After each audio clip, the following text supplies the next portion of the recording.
आज की इस वीडियो में सोशल साइंस यानी कि सामाजिक विज्ञान की कुछ ऐसे ऑब्जेक्टिव क्वेश्चन को देखेंगे जो आने वाली एग्ज़ाम की व्यू से बहुत इम्पोर्टेंट हैं। तो चलिए हम लोग सारे इम्पोर्टेंट ऑब्जेक्टिव क्वेश्चन को इस वीडियो में देखेंगे। तो चलिए बिना समय गंवाए हम इस वीडियो को स्टार्ट करते हैं। तो आप सभी लोग जल्दी से इस वीडियो को लाइक कर दीजिए और चैनल पर नए हैं तो सब्सक्राइब कर दीजिए। तो चलिए वीडियो को शुरू करते हैं। पहला प्रश्न है, यंग यूरोप की स्थापना किसने की? क्या यंग यूरोप की स्थापना किसने की? तो आपका ऑप्शन नंबर ए है काबूर ने, ऑप्शन नंबर बी है मेजनी ने, ऑप्शन नंबर सी है बिस्मार्क ने, ऑप्शन नंबर डी है गैरिबाल्डी ने।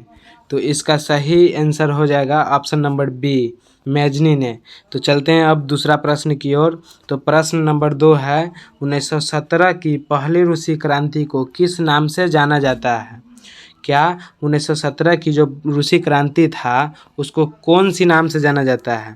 तो आपका ऑप्शन नंबर ए फरवरी की क्रांति, ऑप्शन नंबर बी है मार्च की क्रांति, ऑप्शन नंबर सी है अक्टूबर की क्रांति और ऑप्शन नंबर डी है नवंबर की क्रांति। तो आपका सही ऑप्शन हो जाएगा ए फरवरी की क्रांति।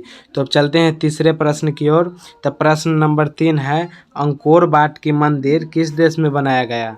क्या अंकोर वाट का जो मंदिर था वो किस देश में बनाया गया?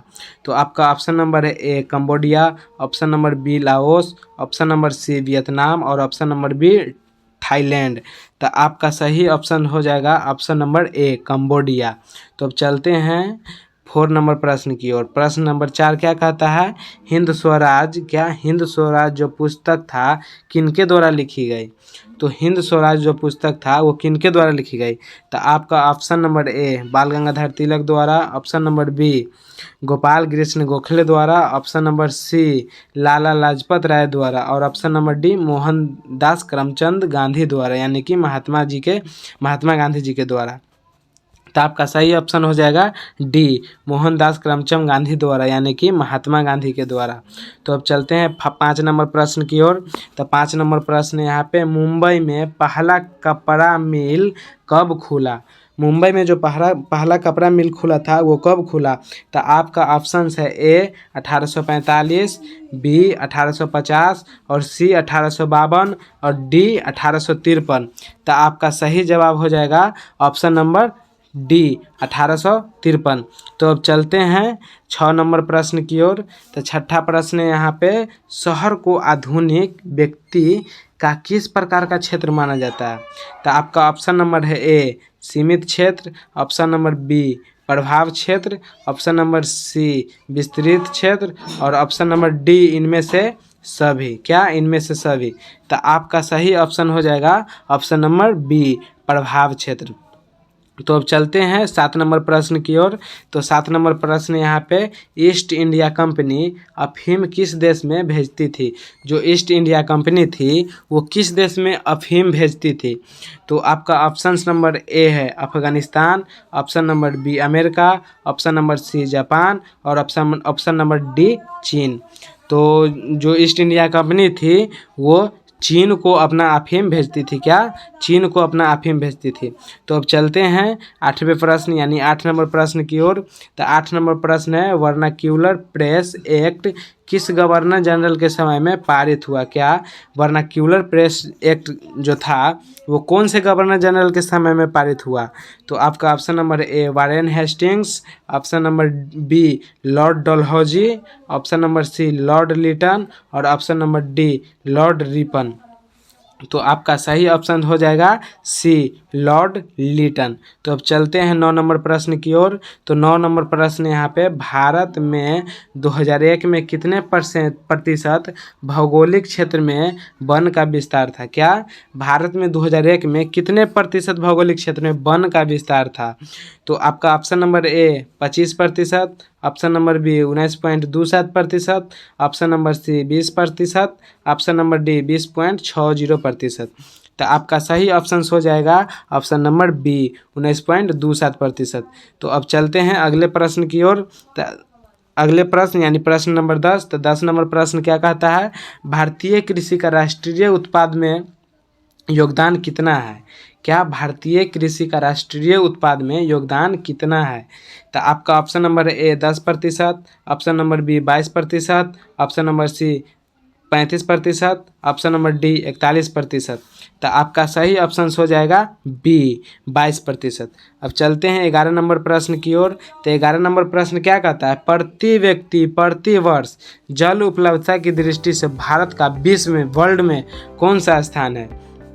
तो आपका ऑप्शन नंबर ए है 182वां स्थान, 100वां स्थान, या 101वां स्थान, या 133वां स्थान। तो आपका सही ऑप्शन हो जाएगा डी 133वां स्थान। तो अब चलते हैं 12 नंबर प्रश्न की ओर। तो 12 नंबर प्रश्न क्या है? बांधवगढ़ राष्ट्रीय उद्यान किस राज्य में है? जो बांधवगढ़ राष्ट्रीय उद्यान है वो किस राज्य में है? तो आपका ऑप्शन है option number A Madhya Pradesh, option number B Chhattisgarh, option number C Uttarakhand, और ऑप्शन नंबर डी कर्नाटक। तो आपका सही ऑप्शन हो जाएगा ए मध्य प्रदेश। अब चलते हैं 13 नंबर प्रश्न की ओर। 13 नंबर प्रश्न क्या कहता है? उद्योगों की जननी किस खनिज को कहा जाता है? उद्योगों की जननी किस खनिज को कहा जाता है? तो आपका ऑप्शन नंबर है ए लोहा, बी मैग्नीज, और सी अभ्रक, और डी तांबा। तो आपका सही ऑप्शन हो जाएगा ए लोहा। अब चलते हैं 14 नंबर प्रश्न की ओर। तो 14 नंबर प्रश्न क्या कहता है? इनमें कौन गुजरात का तेल उत्पादक केंद्र है? क्या है? तो आपका option number A Moran, B Mathura, C Naharkatia, और डी अंकलेश्वर। तो आपका सही ऑप्शन हो जाएगा डी अंकलेश्वर। तो अब चलते हैं 15 नंबर प्रश्न की ओर। तो 15 नंबर प्रश्न क्या कहता है? प्रश्न भारत की अर्थव्यवस्था, क्या भारत की अर्थव्यवस्था का मुख्य आधार क्या है? तो ये बहुत ही सिंपल क्वेश्चन है। क्या? बहुत ही सिंपल क्वेश्चन है। भारत की जो अर्थव्यवस्था है वो कृषि पर आधारित है, यानी कि उसका मुख्य आधार कृषि है। भारत की अर्थव्यवस्था का मुख्य आधार क्या है? कृषि है। तो अब चलते हैं 16 नंबर प्रश्न की ओर। तो 16 नंबर प्रश्न है जूट उद्योग के सबसे अधिक कारखाना कहाँ मिलते हैं? क्या? जूट जो उद्योग है उसका सबसे अधिक कारखाना कहाँ मिलता है? तो आपका ऑप्शन नंबर ए ब्रह्मपुत्र तट पर, ऑप्शन नंबर बी कोसी तट पर, ऑप्शन नंबर सी हुगली तट पर, ऑप्शन नंबर डी महानदी तट पर। तो आपका सही ऑप्शन हो जाएगा सी हुगली तट पर। अब चलते हैं 17 नंबर प्रश्न की ओर। तो 17 नंबर प्रश्न है हिमसागर एक्सप्रेस कहाँ से कहाँ तक जाती है? क्या? हिमसागर जो एक्सप्रेस है वो कहाँ से कहाँ तक जाती है? तो हिमसागर एक्सप्रेस कहाँ से कहाँ तक जाती है? तो आपका ऑप्शन है ए जम्मू से हावड़ा तक, ऑप्शन नंबर बी जम्मू से कन्याकुमारी तक, ऑप्शन नंबर सी जम्मू से मुंबई तक, ऑप्शन नंबर डी जम्मू से कांडला तक। तो आपका सही ऑप्शन हो जाएगा ऑप्शन नंबर बी जम्मू से कन्याकुमारी तक। तो अब चलते हैं 18 नंबर प्रश्न की ओर। तो 18 नंबर प्रश्न क्या है? बिहार की कितनी भूमि कृषि के अंतर्गत आते हैं, यानी खेती के अंतर्गत आते हैं? तो आपका ऑप्शन है ए आधी, बी 3/4, सी 1/4, और डी 100%। तो आपका सही ऑप्शन हो जाएगा बी 3/4। अब चलते हैं 19 नंबर प्रश्न की ओर। तो 19 नंबर प्रश्न है महात्मा गांधी ने किस पत्र का संपादन किया? तो आपका ऑप्शन है ए कॉमनवेल्थ, बी यंग इंडिया, सी बंगाली, और डी बिहारी। तो आपका सही ऑप्शन हो जाएगा यंग इंडिया। महात्मा गांधी ने किस पत्र का संपादन किया? तो यंग इंडिया।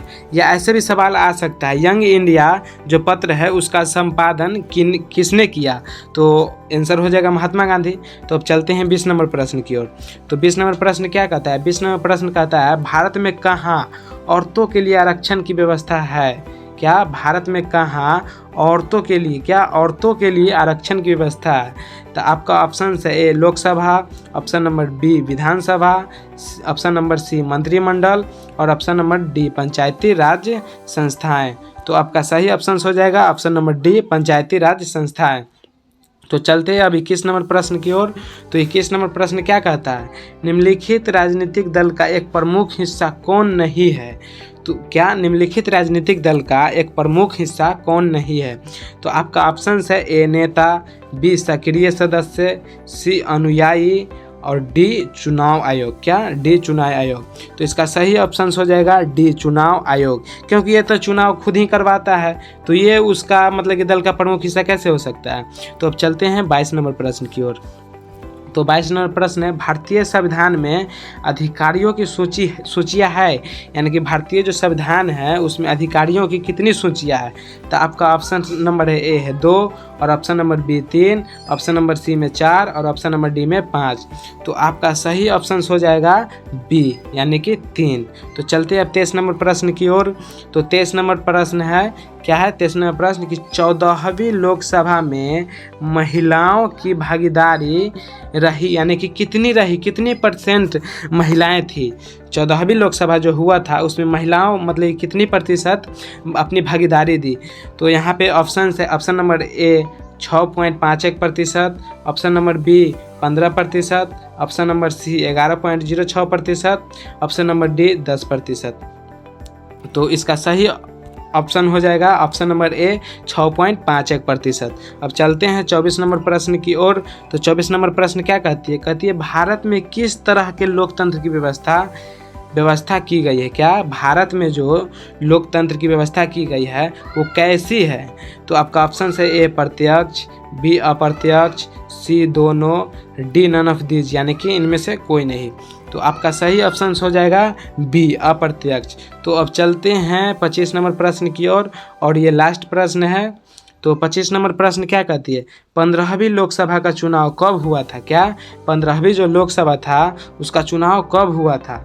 तो आपका ऑप्शन से A 2006, option number B 2007, option number C 2008, option number D 2009। तो इसका सही आंसर हो जाएगा ऑप्शन नंबर डी 2009।